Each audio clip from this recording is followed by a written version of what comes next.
nhị bé bết chếp bết dùng đáo yếm lỗ buồn mai hay tao hàng chiêu Giêsu thềng gia nôn tu én khó liền hàng mây dao hoàng tai xiên chiều niên chiều câu chiến mấy nhây mèn thô sinh linh bìa yếm chiên hiếu thềng buốt dấu chiều nhây khu công niên nhây nhiêu buồn dênh diêu ên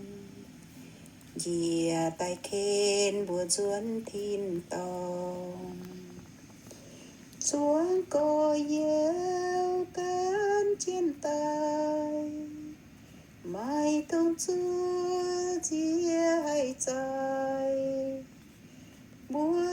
ba miên yếm nai bám kên kênh mai bên khung mai hiệt chiên